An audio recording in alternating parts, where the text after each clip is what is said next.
नमस्कार, आप देखना शुरू कर चुके हैं 4 PM यूपी। आरएसएस को 100 साल हुए और 100 साल होने पर प्रधानमंत्री ने डाक टिकट जारी किया और आरएसएस के कामों की तारीफ करते हुए एक सिक्का भी उन्होंने जारी कर दिया।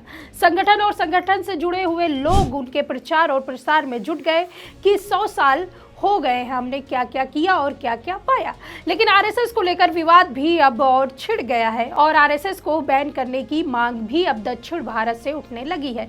आरएसएस से जुड़े हुए कई मामले सामने आए। एक तरफ तो कर्नाटक सरकार के एक मंत्री ने चिट्ठी लिख दी कि कर्नाटक में कर दिया जाए आरएसएस की तमाम गतिविधियों को बैन, तो वहीं दूसरी तरफ केरल से एक घटनाक्रम सामने आया जिसने आरएसएस से जुड़े हुए सदस्य जो खास तौर से केरल से जुड़े हुए हैं उनको लेकर सवाल खड़े हो रहे हैं और फिर केरल में भी आरएसएस को बैन करने की मांग उठने लगी है। सबसे पहले बात अगर केरल की जाए तो आरएसएस से जुड़े हुए सदस्यों पर एक आईटी प्रोफेशनल के यौन शोषण के आरोप लगे। केरल के सॉफ्टवेयर इंजीनियर ने सुसाइड किया। उसने पहले सोशल मीडिया पर एक आखिरी पोस्ट किया जिसपे दावा किया कि उनसे आरएसएस के कई सदस्यों ने बार बार यौन शोषण का शिकार बनाया। जो मृतक था उसकी पहचान आनंदू अर्जी के रूप में हुई, जो आईटी प्रोफेशनल युवक था। उसने आत्महत्या की। आत्महत्या से पहले सोशल मीडिया पर एक आखिरी पोस्ट पर दावा किया गया कि उसे आरएसएस के कई सदस्यों ने बार बार यौन शोषण का शिकार बनाया जिससे उसकी मानसिक स्वास्थ्य बुरी तरह से प्रभावित हुआ। उसने आरोप लगाते हुए लिखा कि वो ऐसा शिकार बनने वाला अकेला व्यक्ति नहीं है और यह कृत्य आरएसएस के शिविरों में व्यापक रूप से फैला हुआ है। यानी कि आरएसएस के जो शिविर हैं वहां पर एक नहीं, एक से ज्यादा लोग इस तरह के यौन कृत्यों का शिकार होते हैं और मानसिक उत्पीड़न का शिकार होते हैं। आरएसएस के शिविरों में यह तमाम गतिविधियां होती हैं और यह मामला अब तक आरएसएस के उन शिविरों से बाहर नहीं निकल पाया। लेकिन केरल में आनंदू अर्जी की मौत के मामले में अब तक जांच शुरू हुई तो यह तमाम गुत्थियां सुलझती हुई दिख रही हैं और यह मामला सामने आ गया। जो शुरुआती जांच है उसमें पुलिस का कहना है कि सोशल मीडिया के पोस्ट और फोन रिकॉर्ड्स के आधार पर संदिग्धों की पहचान करने की कोशिश हो रही है। अब नजर इस बात पर है कि केरल पुलिस जब इस जांच को आगे बढ़ाएगी तो कौन कौन से ऐसे नाम हैं जो आरएसएस से जुड़े हुए हैं जो खुलकर सामने आएंगे।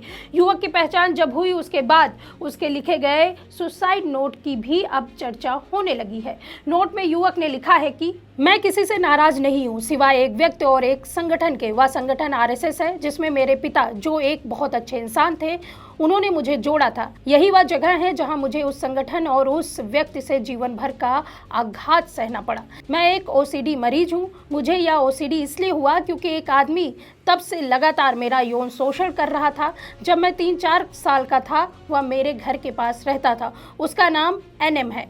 उसने लगातार मेरा उत्पीड़न किया, मेरे शरीर के साथ गंदी हरकतें की। मैं उसके लिए सेक्स टूल था। वह सालों तक मेरे भाई की तरह था, मेरे घर वालों के लिए रिश्तेदारों जैसा था। उसके शरीर से आने वाली गंदी गंध के बारे में सोचकर मेरा दम घुट रहा है। सिर्फ एनएम ही नहीं, आरएसएस कैंप से भी मेरा यौन शोषण हुआ। मुझे उनके नाम याद नहीं है। उन्होंने यौन शोषण नहीं, मेरा शारीरिक शोषण भी किया है। तो ये थे उस इंजीनियर के सुसाइड नोट के कुछ पॉइंट जो हम आपको पढ़कर बता दिए।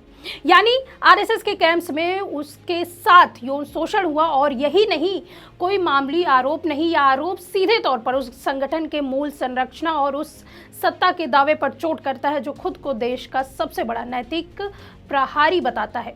लेकिन सवाल यह है कि आरएसएस और मोदी सरकार इन आरोपों को गंभीरता से लेने के बजाय इसे चुपचाप दबाने की कोशिश कर रही है। क्या बच्चे और नाबालिग की सुरक्षा सिर्फ बैनर और बयान तक ही सीमित है? आरएसएस ने बयान जारी कर खुद को निर्दोष बताया। उन्होंने आरोपों को निराधार बताया और मामले की निष्पक्ष जांच की मांग की।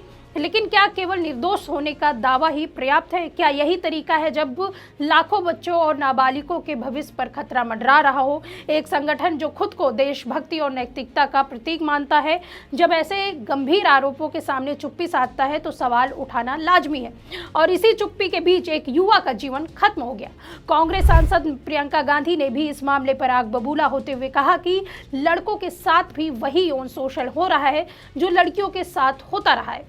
उन्होंने आरएसएस से तत्कालीन सफाई मांगी और पूरे देश में सवाल उठाया कि जब लड़के और लड़कियां दोनों ही इस खतरे में हैं तो सत्ता क्यों चुप है? आनंदू अजी नाम के केरल के एक आईटी प्रोफेशनल थे, युवा थे। उन्होंने आत्महत्या कर ली और अपने अंतिम सुसाइड नोट में जो उन्होंने इंस्टाग्राम पे पोस्ट किया, उन्होंने लिखा ये उन्होंने मानसिक यातनाएं झेलते हुए किया है, क्योंकि आरएसएस की शाखाओं में उनके साथ लगातार बचपन से यौन उत्पीड़न हुआ है, उनका बलात्कार हुआ, और ये एक बार नहीं, ये आरएसएस के कई लोगों ने कई बार किया है। चिंता की बात यह है कि वो अपने सुसाइड नोट में ये लिखकर गए कि ऐसा तमाम बच्चों के साथ होता है जो उन शाखाओं में जाते हैं, तमाम छोटे लड़कों के साथ होता है। यह एक बेहद गंभीर आरोप है और इस पर आरएसएस चुप नहीं रह सकता है। जब आरएसएस का नाम नरेंद्र मोदी जी लाल किले की प्राचीर से लेते हैं, तो आज आरएसएस की लीडरशिप को खुलकर सामने आकर इन आरोपों का खंडन करना पड़ेगा या माफी मांगनी पड़ेगी, और सबूत के साथ यह करना पड़ेगा। अपने डाइंग डिक्लेरेशन में एक व्यक्ति ने आरएसएस में हुआ यौन उत्पीड़न, उनके साथ हुए बलात्कार का बहुत डिस्क्रिप्शन देकर वो नोट लिखा है। ऐसे तमाम लाखों बच्चे हैं, लाखों छोटे बच्चे, छोटे लड़के जो इन आरएसएस की शाखाओं में जाते हैं। तो आज आरएसएस की लीडरशिप के ऊपर यह दायित्व है, उनका यह कर्तव्य है कि वो सामने आए और इन आरोपों पर बोलें। और आपसे तो सिर्फ मैं इतना कहूंगी, अपने छोटे बच्चों को आप कहां भेज रहे हैं और उनके साथ क्या हो रहा है, इसको लेकर सजग हो जाइए। ये बहुत गंभीर आरोप है, ये यौन उत्पीड़न के आरोप है, ये बलात्कार के आरोप है, ये छोटी मोटी बात नहीं है। और ये आरोप इसलिए भी ज्यादा चिंताजनक है क्योंकि ये कहते हैं ऐसा तमाम बच्चों के साथ अभी भी हो रहा है। सोचिए इसके बारे में, और आरएसएस की लीडरशिप इस पर चुप नहीं बैठ सकती है। ऐसे में यह मामला सिर्फ आरएसएस का नहीं, यह मोदी सरकार की जवाबदेही का भी मामला है। जब सरकार और संगठन इतनी शक्तिशाली है तो उन्हें ऐसे आरोपों की गहन और तुरंत जांच करना चाहिए। बच्चे और युवाओं की सुरक्षा को अपनी राजनीतिक लाभ के लिए इस्तेमाल करना अपराध से कम नहीं है। क्या यही कारण है कि देश में इस मामले पर अब तक कोई ठोस कार्रवाई नहीं हुई? इंजीनियर के परिवार का आरएसएस से पुराना नाता था, उनके पिता भी संघ कार्यकर्ता रहे हैं। इसका मतलब यह है कि यह मामला किसी राजनीतिक विरोध या प्रतिशोध का नहीं था। यह मामला सीधे तौर पर उस संगठन की कार्य प्रणाली और बच्चों के साथ हो रहे व्यवहार पर सवाल उठाता है। और सवाल उठता है कि अगर यह संगठन बच्चों और युवाओं के साथ इस तरह का व्यवहार कर सकता है तो इसका देश की सुरक्षा और नैतिकता पर क्या असर पड़ेगा? इंजीनियर ने जो 15 पन्नों का सुसाइड नोट पोस्ट किया, वह सिर्फ उसके व्यक्तिगत पीड़ा का दस्तावेज नहीं है, यह एक चेतावनी है। आरएसएस को स्पष्ट करना होगा कि उनके कैंप्स में क्या हुआ। मोदी सरकार को यह साबित करना होगा कि वे बच्चों की सुरक्षा में कितने गंभीर हैं, नहीं तो यह मामला केवल केरल तक सीमित नहीं रहेगा, यह पूरे देश के लिए चेतावनी बन जाएगा।